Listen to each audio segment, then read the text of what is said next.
Good morning, afternoon, or evening, everybody, and welcome to Pangolin, the conservation podcast. The show dedicated to exploring and amplifying the world's underappreciated conservation stories.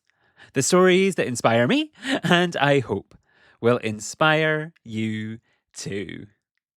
I'm your host, Jack Baker, and welcome to a very special 4-part series. Welcome to Songs of the Skies. For those of you who don't know, I was recently invited to Cardiff to host Songs of the Skies, a concert put on by Sinfonia Cymru. This 60-minute performance showcased 3 incredible pieces of music, all inspired by nature and wildlife. And in this series, I'll be taking you behind the scenes of that concert and exploring how composers and musicians bring the stories of birds to life and to the stage in the most incredible, beautiful, and moving of ways. Producing this series was an absolute honour, and I'm sure you're going to love it. Going to this event, I didn't really know anything about music at all. And while I love going to concerts or sticking Spotify on while I go for a run or while I'm working, I really didn't appreciate just how powerful music could be as a tool for kind of conservation purposes. I always thought of it as something so removed from what I do, but now I can see these two worlds working so beautifully together. I hope that walking away from these episodes, those of us invested in conservation will have learned something about the power of music, and those of us who care about music and are joining us maybe for the first time will maybe also be inspired to kind of push their work into the nature and conservation space to kind of tell more of nature's incredible, epic stories. In this, the first episode, I am joined by Caroline Tress, the Chief Executive of Sinfonia Cymru, the incredible organisation which put these concerts together.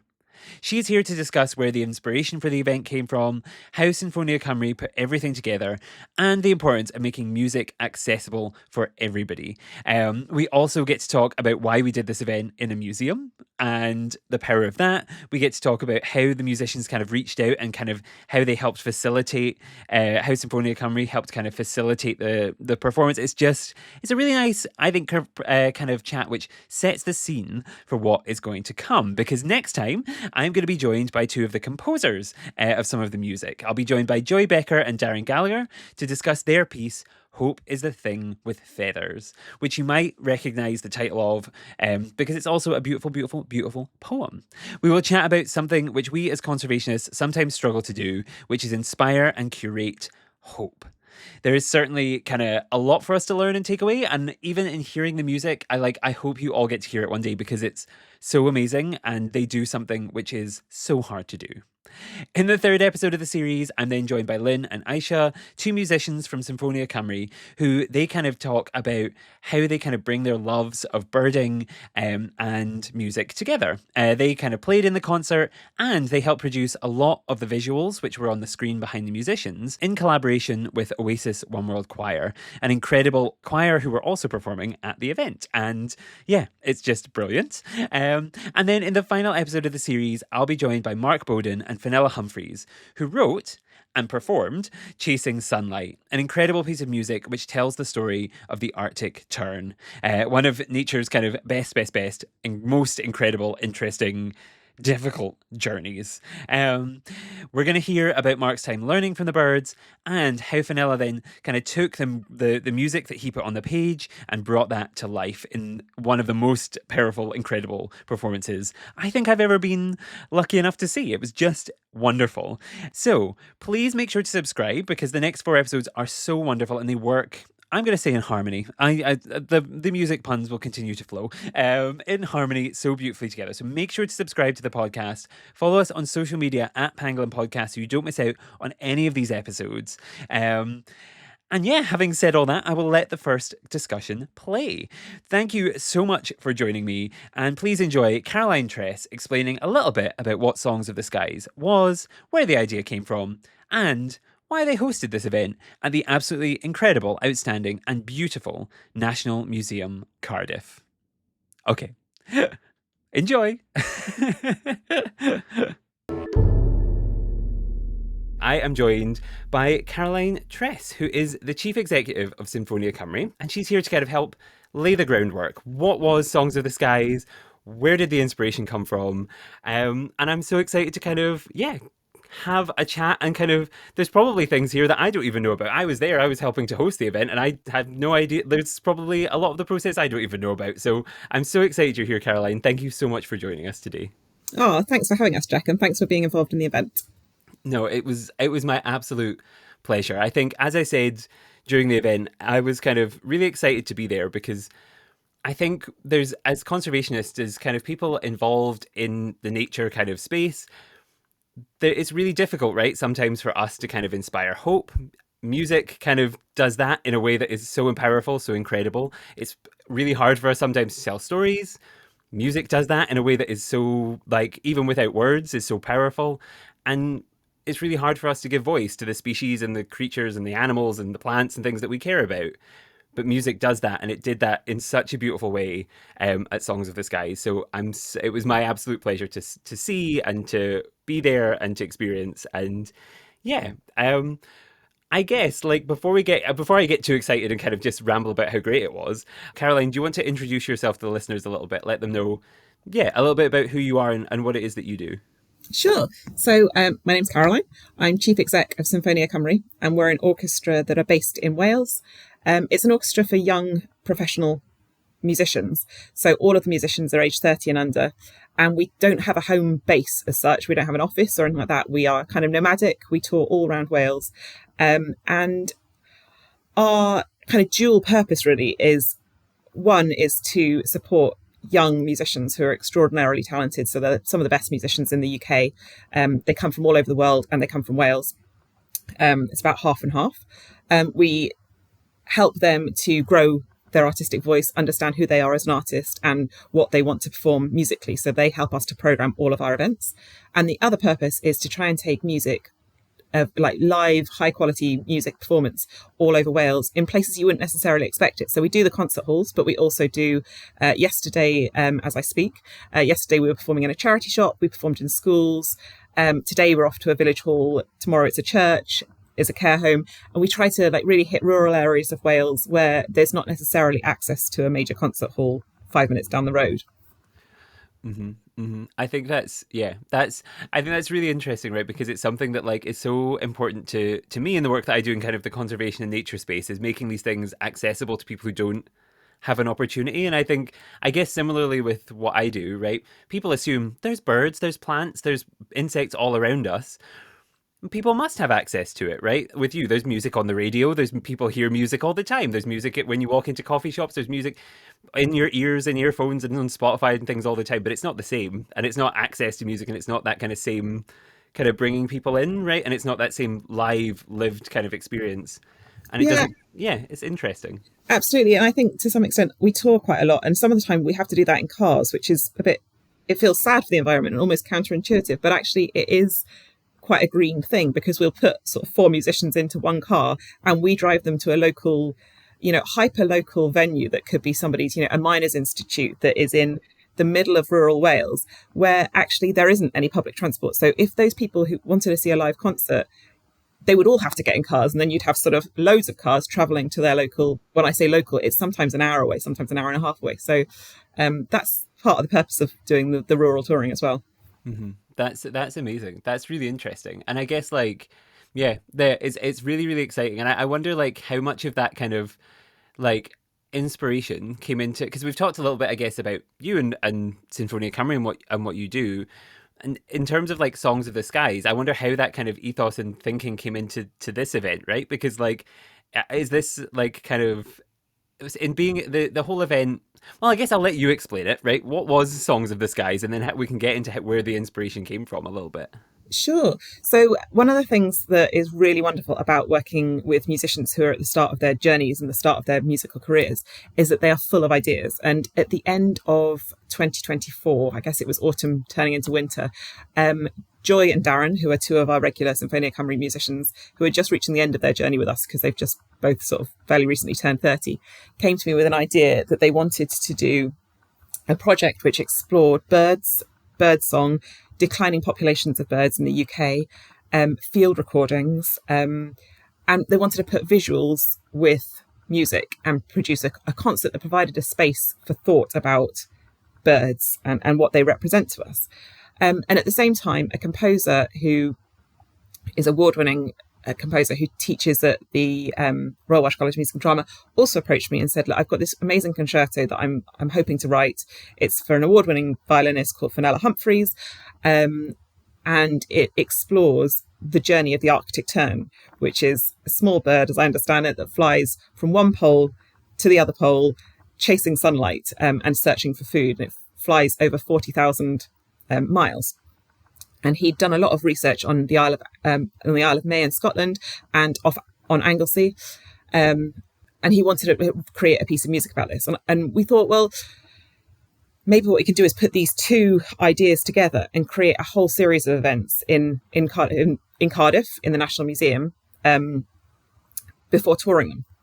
One of the things that links these two ideas is obviously the birds and the bird themed, but also another thing that links them both is the idea of using music as a tool for gathering people together, a sense of unity, a sense of togetherness, not only within the orchestra, but also with the audience, and a space for us all to come together and use music as a platform for hope and for exploring what's wonderful about the nature around us.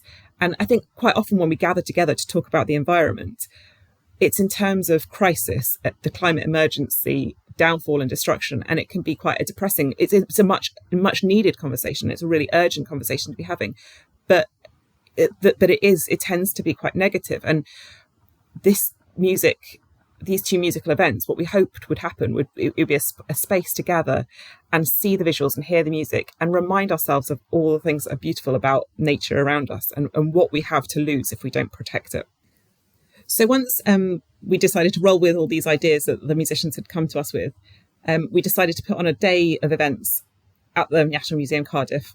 And so we presented 2 concerts, which featured a new piece by Mark Bowden called Chasing Sunlight, and a collection of pieces that have been curated by Darren Gallagher and Joy Becker, which included some new music by a Welsh composer called Claire Victoria Roberts, which explored the curlew. So we put on a full day of events at the museum, which had 2 concerts.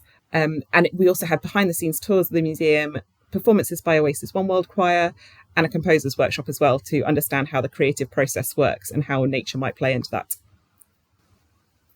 Mm-hmm. Mm-hmm. And I think that was it. I think what is really nice and what I think you'll hear about over the course of the series from the kind of composers and the musicians, right, is like this sense that like the music tells these stories in such a real, visceral kind of way where you do feel the kind of dark elements. You feel the kind of struggles of these birds and the kind of maybe the kind of the struggle for hope and the struggle for this long migration and then like this back and forth. But it ultimately, the way that the stories are told, they kind of come back around to this way of like they're so beautiful and they're so hopeful and like if and whenever it is performed again, if you are listening to this, the way I will say this again, and I will tell Joy and Darren this throughout the episode when I'm chatting to them, like the goosebumps I got by the end of the pieces of music, both Hope and Chasing Sunlight, like were incredible. And like it was that like thing of like I've certainly never listened to a news story about the environment and got goosebumps, right? Like that. I've certainly never listened to... It's rare I'll listen to someone talk. It's rare I'll even see a documentary where you get goosebumps, right? But the way that these stories were told through the music, you had this kind of like build and this kind of... Yeah, so I think from my experience, I can't speak for everyone in the audience because obviously I was involved, so I was doubly invested in everything. But for me, like the goosebumps and things that I felt were just like, yeah, that I think that theme came through very, very strongly. And I'm so excited for people to learn how they kind of crafted that, because I think there is something for people who are passionate about the environment to learn from that experience. Because yeah, it was incredible. I don't know, was there... I know that's kind of... We talked about where the idea kind of came from and the kind of...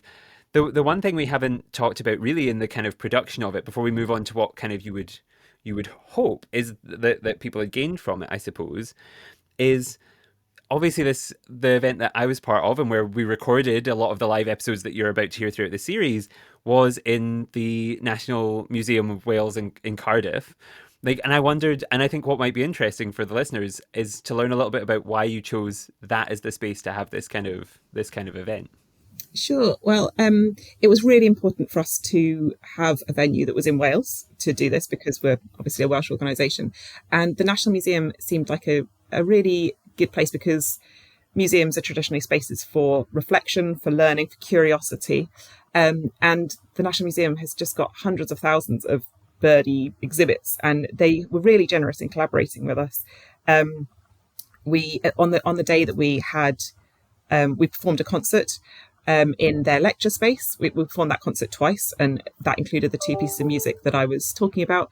But we also worked with the museum, and they took us on a behind-the-scenes tour of all the things that are bird-related but aren't actually displayed for various reasons. So, for example, we saw the skeleton of a dodo, which I thought was like really fascinated me. And then they've got birds that are really tiny that are in little boxes in the back cupboard, and then massive. They also had a stuffed tiger called Bryn. But yeah, they had a real mixture of things, and you don't quite. I hadn't personally appreciated how many stories there are behind what you actually see in the museum, so that was really interesting. They also gave us a space in their main foyer for us to perform with a group called Oasis One World Choir, who are our collaborators on this project. And Oasis One World Choir are a choir of refugees and people seeking asylum in Cardiff and Cardiff community members.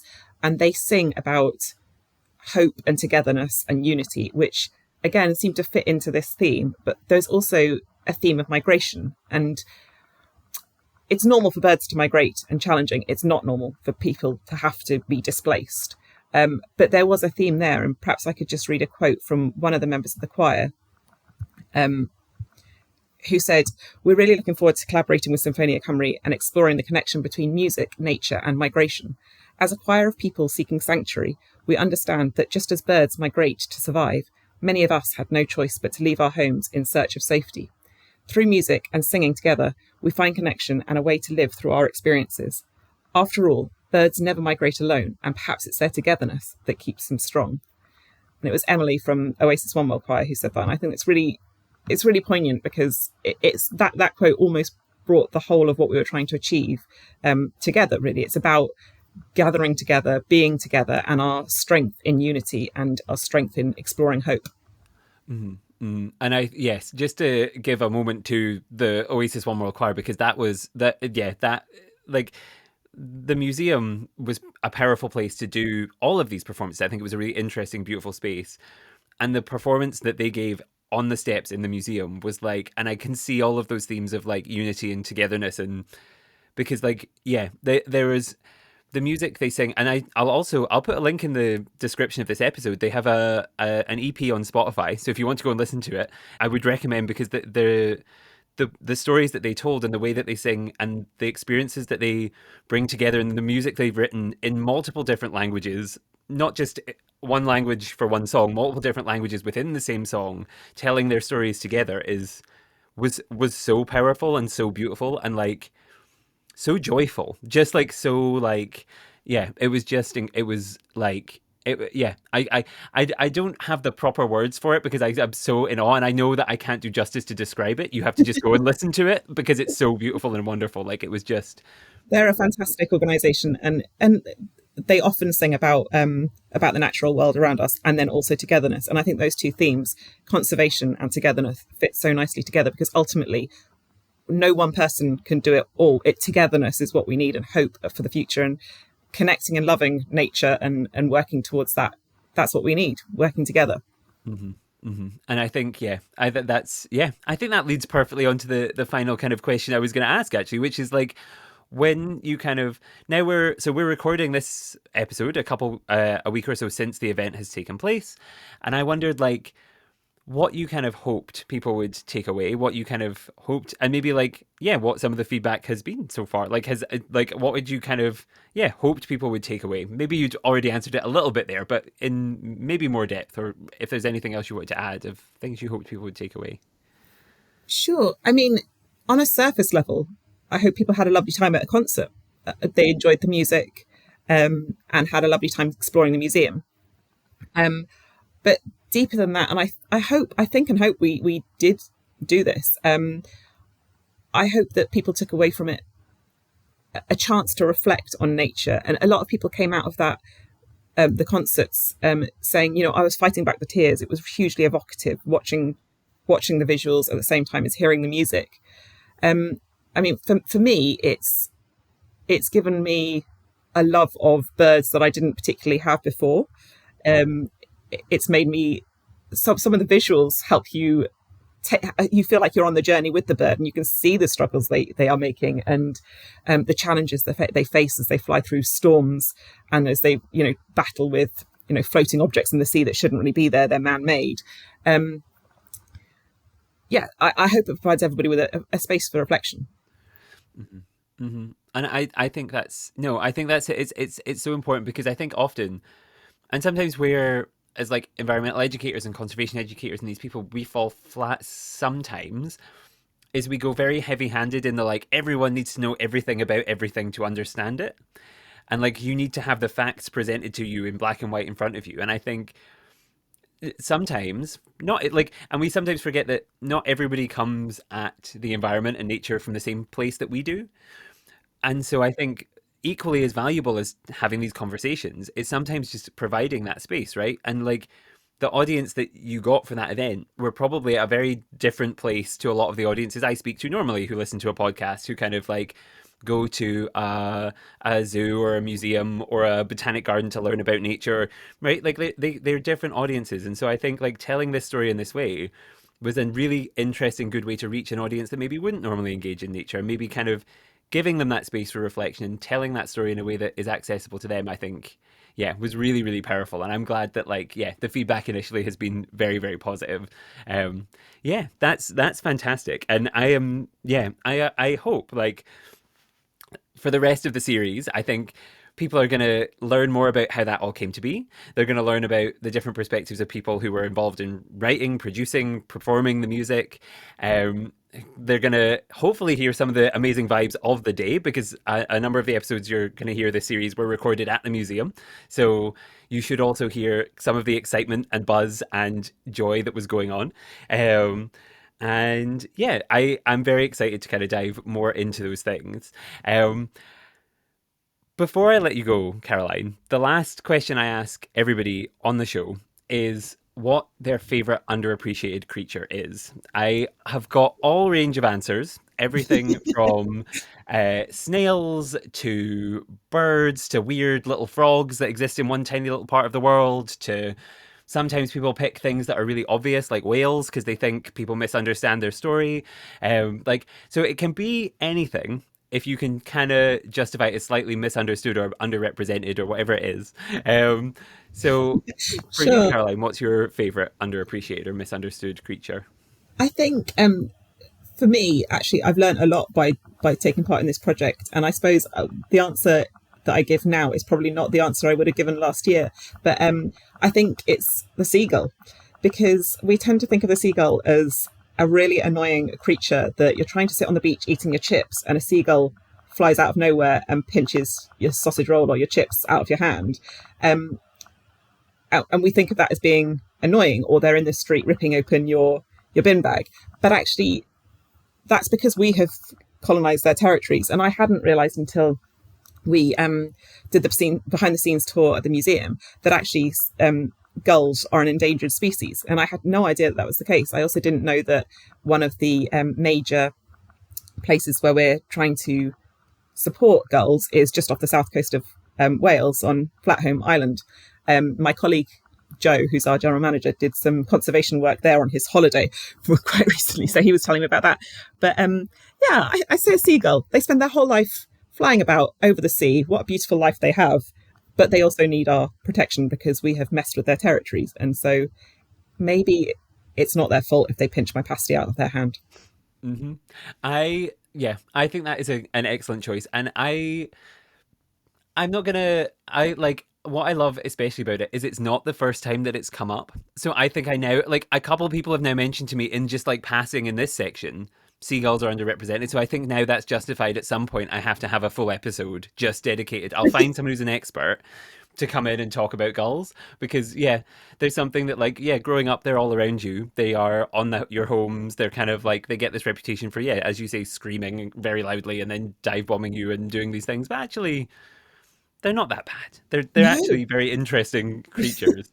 um and yeah, what I always say is, like, and I really appreciate, is like, the thing I like about gulls is they make you seem like you know a lot about birds even if you don't, because the names of gulls are all things like, if you look where on them is a different color, it's often just that, just say that, and then that is like the name of the gull, because so many of them are like black-backed gull, black-headed gull, and you're like, that's, look, I'm a birder, I'm an expert. Yeah, no, it's, yeah, that's a fabulous choice.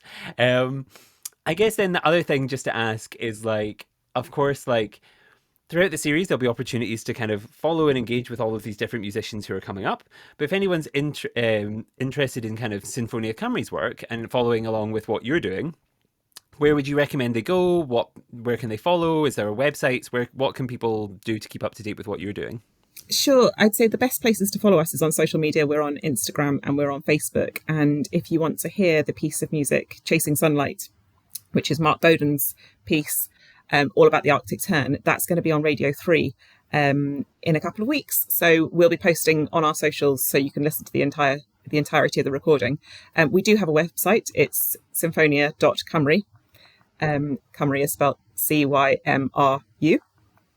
So yeah, follow us, and we perform all over Wales, and quite often we were in Bradford last week and we're in London in July as well. So yeah, we get around. Perfect. Yes. And I know for a fact that, like, every time I am down in Wales now, from now on, visiting people or whatever I'm doing, I will be looking up to see, oh, this event's on or that thing's on, because yeah, I'm a convert now to things that, like, I don't know if Yay. I would have normally attended, but now I'm like, I'm in. Like, I'm fully engaged. So yeah, it's amazing. And yeah, while you are, as I say, I will put links to everything in the description of the episode. So links to kind of, I'll put Oasis One World Choir's EP down there. I'll put the Sinfonia Cymru website. I'll put links to all of the social media and things. So if you're listening to this and want to find anything that we've talked about throughout the episode, it will be down there. You can also follow us on social media. We're at Pangolin Podcast on everything, or I'm at The Only Jack Baker on Instagram or LinkedIn or wherever you get that kind of content from as well. You can follow me. And also, make sure to subscribe. I say this at the end of every episode, but I really mean it this time, because over the course of the next month, we have 3 more episodes with Joy and Darren, who kind of put together Hope is the Thing with Feathers, which was an incredible piece of music, which is named after a beautiful poem, a wonderful poem, and we'll get into how that kind of came together in the process of making that, and how they kind of curated Hope. We'll have an episode with 2 of the musicians, Lynn and Aisha, who who didn't just perform in the event. They also kind of helped to produce some of the visuals for the concert, and kind of worked with the choir on a birding trip, which was really exciting. So we'll hear from them. And then finally, we'll hear from Mark Bowden and Fenella Humphreys about Chasing Sunlight and how that piece came together, how that was performed. And yeah, I will also hear in that episode about Fenella's love of cats, which I was very into, because she talked about how crazy she was for talking to cats, and I had to reassure her that, in fact, no, I talk to all animals every time I see them. So if you like, talking to cats is perfectly normal. So it's a good series of very fun, very silly, very different episodes for us, and I'm very excited for you to hear them all. And yeah, leave us a nice review if you enjoy them. Having said all of that, and hopefully hyping you up for the rest of the series, there is only one thing left to do, which is, of course, thank all of the listeners for tuning in and subscribing and making sure to stick around, and for following along, because I would not get to go and do amazing things like working with Sinfonia Cymru if it wasn't for everyone who listened to this. And of course, I want to thank you, Caroline, as well, for your time, for the invite, for having me there, and for letting me do this and speak to some amazing, amazing people. It's been absolutely fabulous, and yeah, just something so different but wonderful for me. So thank you so much. Well, thank you, right back at you, because I think having you and your conservation expertise introducing and sort of presenting each concert and each moment actually really tied the whole thing together. So thank you for being there.